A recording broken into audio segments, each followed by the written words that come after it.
Here's your host, Alex Garrett.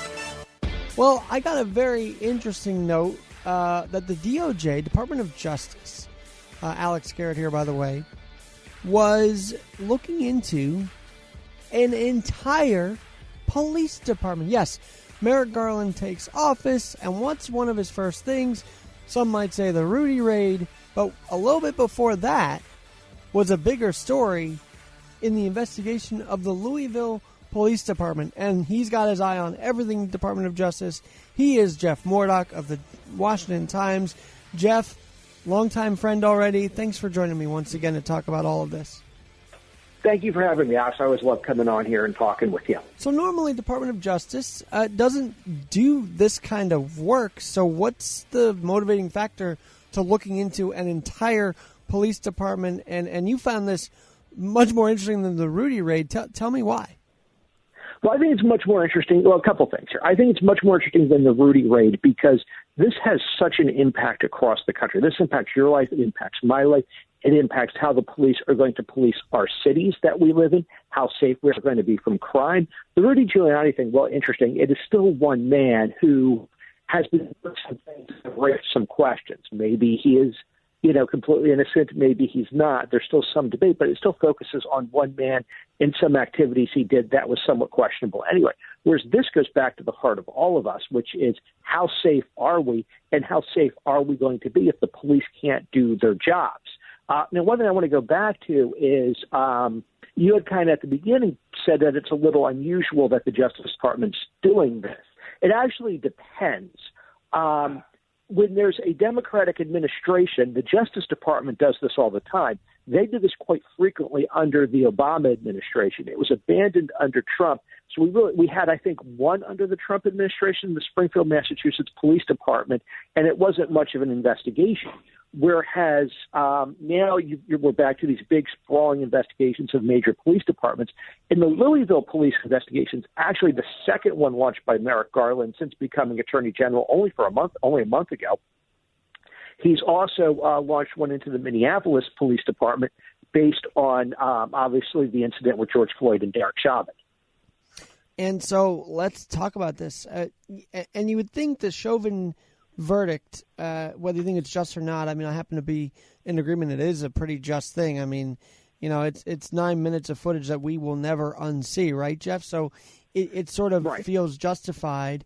But then again, why isn't the Justice Department okay with that? And what I mean by that is, why isn't that satisfactory for them to trust police when we know justice just went down on a police officer that was unjust, if that all makes sense? Well, if you want to think about it, one of the things I think is really interesting about opening up these investigations is they're based on single incidents. It's not like we've had widespread reports of rampant corruption in Minneapolis. I mean, maybe there's been some minor reports in the local Minneapolis press, but it's not like this is being based solely on the George Louisville. In Louisville, being based solely on the Breonna Taylor incident. It's not like there's been widespread corruption and other allegations alleged against the Louisville Police Department. And now you've got these two, so you're really basing these on single incidences. Whereas before, when we would launch these investigations, there were always allegations of widespread corruption. You could point to multiple officers and find issues. But here, we're launching these investigations based on single points that have happened. Well, that is so true. And I got to say, you mentioned police departments. New York City's police department did have corruption. Let's not sugarcoat that here in New York. But I don't remember the DOJ, maybe I'm too young, getting involved with that. Do you? No, I don't. I don't think they ever investigated the NYPD. They may have decades ago, but certainly not in anybody's recent memory. And one of the things I think is kind of really interesting here is this isn't going to stop with Louisville and Minneapolis. I reported, actually I had this as an exclusive, so I'm going to tout myself there. Merrick Garland had a meeting with about a week or two ago with top law enforcement, the leaders of the top law enforcement groups in the country, the National Organization. Jeff, I lost you there. Say that one more time. I said he had about 2 weeks ago, had a meeting with the leaders of top law enforcement groups, including the National Sheriff's Association, the National Association of Police Organizations, and the National Fraternal Order of Police. And he told them to expect more of these types of investigations into local police departments, that this wasn't going to stop with Minneapolis and Louisville. There would be more. Well, you write with such a you don't necessarily have an opinion about it. You have a very factual thing, but it's facts that no one else is talking about, hence why I turn to you, because you guys cover what people aren't reading. But on your opinion side, you just said it's not safe for all of us when they start doing this. And go into that a little more, because I'm curious why you feel that's, and I agree with you, but I want your perspective on it. Sure. I think there's a couple reasons to be worried about this. One is this hurts morale. This hurts morale. The other reason is these things always have a predetermined conclusion. I mean, if you think about how many contacts one police officer has with the public every day, and then you multiply that across a large department, especially one the size of Minneapolis and Louisville, you're going to come up with thousands, if not millions, of contacts a day between police officers of a specific department and the public. So with that many contacts, and you start looking at each and every one, and you send people into the communities where the police are interacting, and obviously the police are not interacting in the communities where there's no crime. They're going to where there is more crime. And you start looking at those interactions, you're going to find something. You're going to find something because, one, that's what you're there to look for. Two, with that many interactions, there's the chance that something's going to go wrong or that there's an issue. And it may not even be an issue. It may be somebody didn't like the way an officer talked to him, somebody interpreted something wrong. There will be stuff found. That's just the way these investigations go. So after they find something, which they will, there's only, because that's what they decide to do, there's only one solution, which is enter a consent decree. And a consent decree is an agreement between the police department and the Justice Department, which allows the Justice Department's Civil Rights Division to take over that police department. And essentially the federal government is now managing your local police department. And, the federal government, we've seen, they can't even get a letter delivered from, Detroit to Washington, D.C. in under 2 weeks. And now they're going to tell the police department how to do its job. It's a scary thought. Jeff, what's funny as you mention this, like the whole idea that we don't want a police state. Well, Biden seems to be allowing this now, right? Well, yes, because you're going to have the federal government taking it over, and then what you're going to have is you look at the cities where the federal government did take over and have a consent decree, and a perfect example of that is a city that's less than 30 minutes from my house, Baltimore. Baltimore's been under a consent decree because of the Freddie Gray death in, I believe that was 2015. And as a result of Freddie Gray's death, Baltimore's been under control of the Justice Department. Crime has skyrocketed in Baltimore. The police, they become terrified to enforce crime. They don't know what they're going to do that's going to land them in trouble with the Justice Department's Civil Rights Division. They are really unsure how to act. It hurts morale, and you've just got a mess on your hands where crime runs amok. And one of the reasons why the Trump administration wouldn't do consent decrees and abandon these investigations, they're called pattern or practice investigations, because you're looking at the department's patterns and practices. And one of the reasons why they abandoned these investigations is, as Jeff Sessions put it, the federal government should not be in the business of running local police departments. And that's what you're going to have here.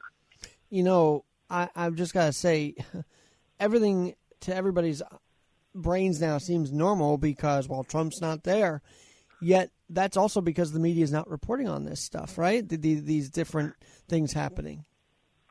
Right. Well, the media looks at it as, I think a lot of people in the media look at these consent decrees and these investigations as deserved because of these high-profile incidents. But again, I can't find anything in local media in Louisville or Minneapolis pointing to rampant civil rights violations, which is what they're looking for. We say corruption, but they're really looking for civil rights violations and how they deal with different racial situations. Well, and, go ahead, sorry. I'm sorry, go on. And I was going to say that, that's what they're looking into, and you've got, it's just, it's based on two incidences in two departments. There's not these rampant violations that we see being reported. There's a big concern that, these police departments are being infiltrated by many, like Chauvin, and I disagree with that. However, it feels like this investigation on its face should be just looking at that, but they're not, right? They're looking at more than just infiltration, if you will. Right. They're looking at whether or not they have violated the civil rights of people they've arrested, by illegal detaining, withholding their rights, whether or not they beat suspects, used excessive force. Part of these investigations, and Merrick Garland said this himself, part of these investigations are going to look into how these police departments handled rioters during the protests last summer. That's going to be part of this investigation, if they violate any of the civil rights of any of the people who were demonstrating and protesting. And that's an interesting question, because who do you consider a protester or a demonstrator? Was this the peaceful people who were marching and had a legitimate concern about police brutality, that they were marching in the streets, or are we talking about the people who set fire to the night shop in downtown? That's the question. There's been no persecution or no justice for the business owner, right? In all of this, there's been no lookout for those who burned down buildings. Right. They burn down buildings. The federal government will bring some arson charge and they get whatever punishment they have. But yes, you're right. The business person then has to rebuild his life. He does have insurance, but, he's lost merchandise. Insurance doesn't cover everything. And it's a tragedy that, these people's businesses have been sacked. They were crying and people were laughing at them crying. It's like, what are you doing? How evil are you to laugh at these people? Exactly. It's so that's it. And one other thing I want to point out too is I talked about what Merrick Garland told those law enforcement groups, that there will be other of these types of investigations. Also, another thing is the Justice Department right now submitted its 2022 fiscal year budget request, and in there, Merrick Garland is requesting a big boost. I think it was $33 million for the Civil Rights Division. I believe that number is correct. And that $33 million to the Civil Rights Division, what that's going to go for, at least some of that money is going to go for increased police investigations. That's why he's asking for it in the Civil Rights Division, which does these types of investigations. They dress it up and say, it's for civil rights probes and all that, but it's for these police investigations. So that's another sign that more, in addition to Merrick Garland saying it explicitly, it's obvious that more are coming down the pike by the fact that the Justice Department is looking for more money to do these types of probes. Let me ask you about, because you just mentioned a couple of minutes ago, the excessive force, and we all can agree excessive force isn't exactly ideal, from the police department. But what I'm worried about is they're going to find things that were totally legal and say they were illegal. Is that a possibility? Yeah, I think that more than finding things that were legal and illegal is you're going to find things in a gray area that could be interpreted either way. And you're going to want to have the police looking at this and want to interpret it in the best positive light, which may not be the correct answer. And you'll probably the civil rights lawyers wanting to interpret this in the worst possible light, which may be and that's where you're really going to have the problem, is the gray area. Was this practice or this method of detaining a suspect, did the officer follow it 100% to the core? Did they do everything right? Or, did they not entirely follow their training? And, we really have officers that are getting just absolutely just demonized in the media.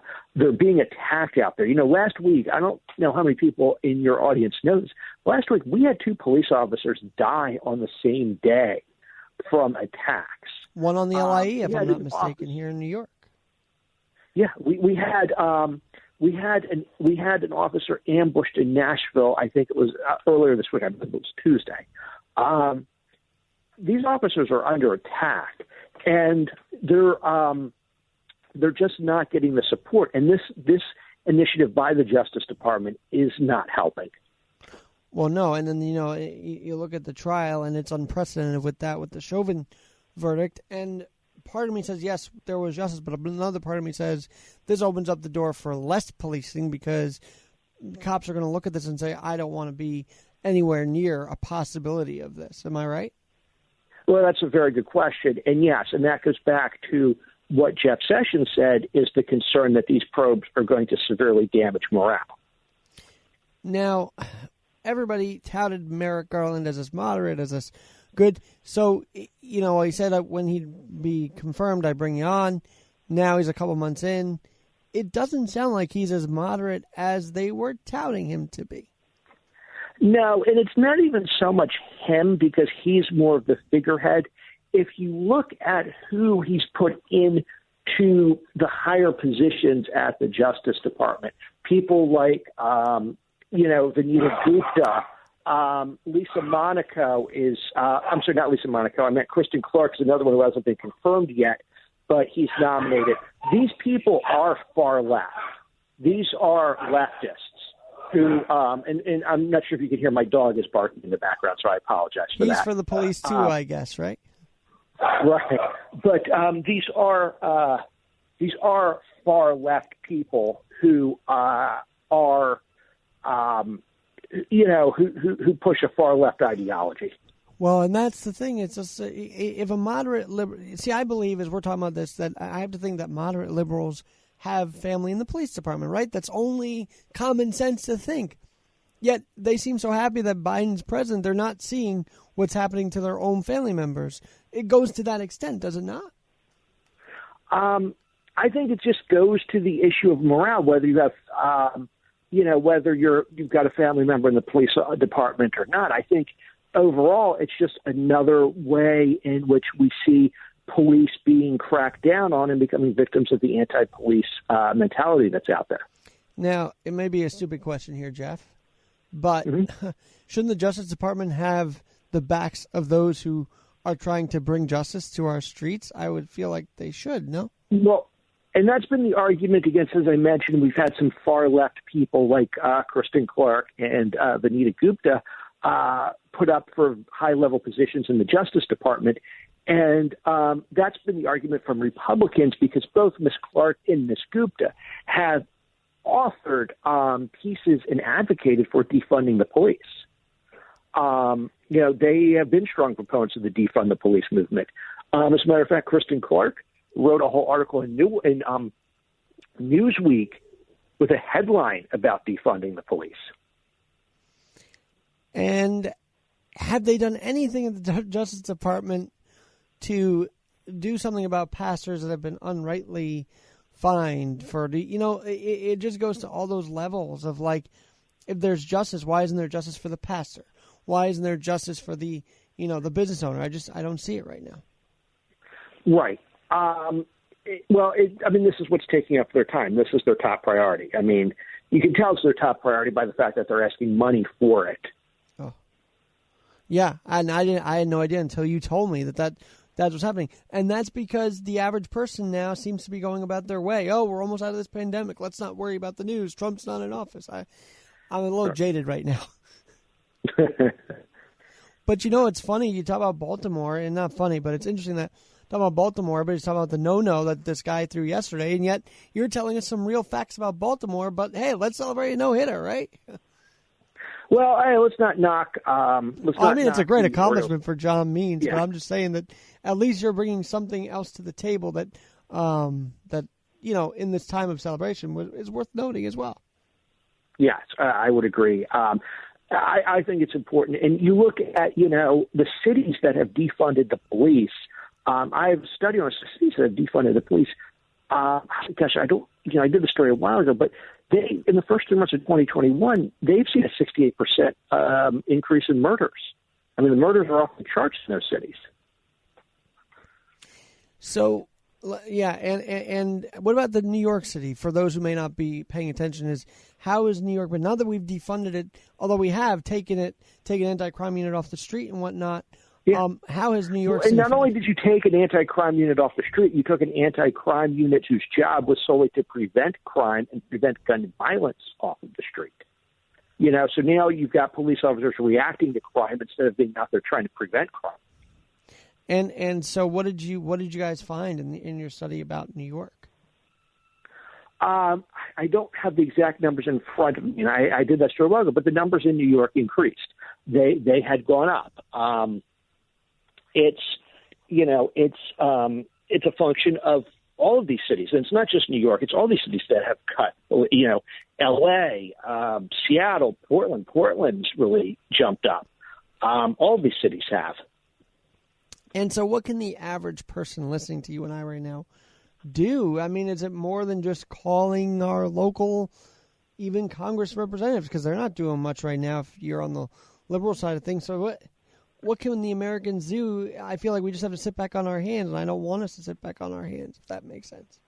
I don't know what the average person can do other than call their politician and call their lawmaker and tell them that, to reach out to their lawmaker. But, I don't know what the average person can do. It's a tough situation, especially for people like you and me who live in major cities. And we don't want to riot like January 6th. Actually, that's a few months ago today already. So we don't want to do that. But there's got to be some middle ground where Americans get involved. Hopefully things shape up. Hey, you mentioned a couple months ago that this is taking up the time of the DOJ, and I just couldn't help but think that the special counsel for Robert Mueller took up the time of that DOJ for most of Trump's presidency. Yet I almost would rather have preferred that than this, if you'd agree there. I don't know. I mean, if you look at it, that definitely prevented the Trump administration from accomplishing things. So I just don't know. I don't know how that it's better to have the DOJ focused on this or focused on something like the Mueller probe. I don't know. Well, in your reporting, neither one of them are winning options. You do report the facts on this, but what is your hope for the DOJ? Like, since covering them, have they reached your hope of what they should be and what the ideal is, or are we falling way short for the United States Department of Justice right now? Over the last few years, I would say. I feel like over the last couple of years, we're falling way short because they've been focused on political prosecutions of high-profile people that will net certain prosecutors promotions rather than take a look at the facts and where they lead. That's been an issue. But, I mean, that's been an issue at the Justice Department regardless of who's running it. It doesn't necessarily mean, you've got there is you have these career DOJ officials that are doing whatever they want because they know, in 4 years, Merrick Garland won't be the Attorney General. And they knew 6 months ago Bill Barr won't be the Attorney General in a couple of months. And they knew, in 4 years Merrick Garland won't be the Attorney General. And they know we're going to outlast Merrick Garland. We're going to outlast Bill Barr. So they can do whatever they want. The Attorney General is really a figurehead. Everybody assumes the Attorney General has all of this power and, they're running, but honestly, they control very little of what goes on in the Justice Department. It's really up to the line prosecutors who designate where things go and where they don't go. And I'll give you a great example of that is if you look at 2018, there were several people who came out of the woodwork to lie about Brett Kavanaugh. And I'm not talking about the woman who had testified against him.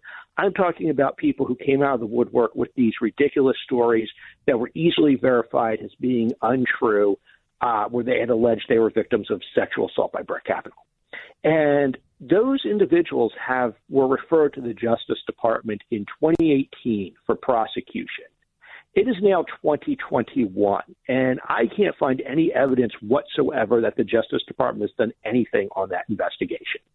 No charges have been brought, nothing.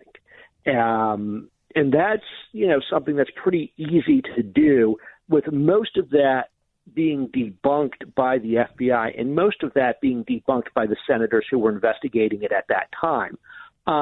That was basically those investigations were handled in the Justice Department on a silver platter, and the Justice Department hasn't done anything with it. I don't know if you've talked to the current ones off the record or, anonymously, but other ones that were outgoing, right? Did they ever talk to you? Because I know you're you talked to a lot of people down in the DOJ. Did any of them? Well, I don't want to get into who is and who isn't, or who I've spoken with, because that always discourages people to talk from talking to you. So that's true. I try not to ever talk about who I am or who I am not talking with. But in general, the morale there, it doesn't sound as good as it should be at the DOJ either. Well, I don't know, because you certainly have a fair amount of people on the DOJ who are on the left and side with Merrick Garland and side with what Merrick Garland believes. And I think among those people, the morale is great. And I would bet that there's more of those people than people who sided with Bill Barr or Jeff Sessions. And have we had a press conference from them? Because I remember Sessions and Barr at certain points ended up doing press conferences. I haven't seen a Merrick Garland press conference. No, you haven't. It's interesting. No, he has not taken questions yet. I actually have been meaning to look this up, and I haven't had a chance to. I don't know when the first time Bill Barr or Jeff Sessions took questions after becoming Attorney General. I've been meaning to look that up, and I just haven't gotten around to it. So I don't know how that compares to Merrick Garland. But you're right. Merrick Garland has not taken any questions from the press yet. And one of the things I find really interesting is because of coronavirus, the Justice Department's been working on a reporter pool system. And how a pool system works is an outlet. So, all the major outlets that cover the Justice Department. You got the New York Times, Time Magazine, Washington Post, my publication, Washington Times, etc. BuzzFeed, The Hill, all of them. So there's about 20 of us, 20 of the DOJ press reporters, about 20 reporters in that. And the way it works is they pick one of us and in a rotation, and we go and we cover whatever Merrick Garland is doing. And that's limited to his press conferences. So it's a long way of getting to this point, which I think is kind of funny. They pick one reporter to do the pool for his press conferences or for his announcements. So he's made 2 announcements so far, the Minneapolis one and the Louisville one. And it's really funny to watch those on C-SPAN because you see Merrick Garland at this podium. And then maybe about 8 feet away is one chair with one reporter sitting in it, and the rest is this empty room. So, well, that is sad. But, I will say, thank God in this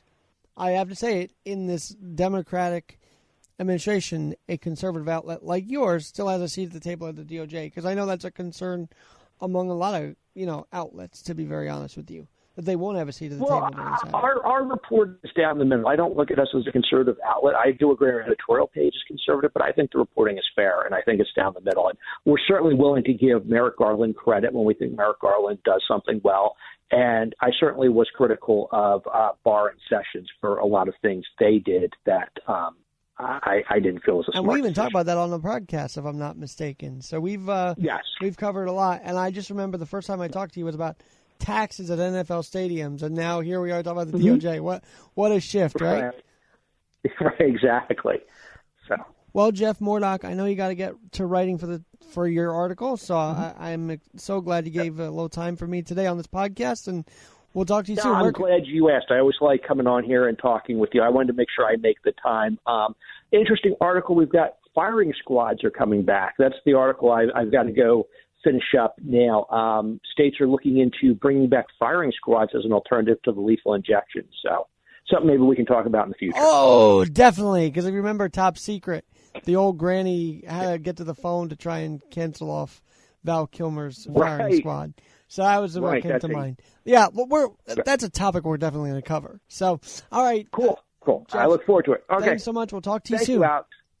Take care. Thank you. I'm Alex Garrett, where we're always adapting. And thank your police officer. Please, they need our support in a time where obviously not even the DOJ has their backs.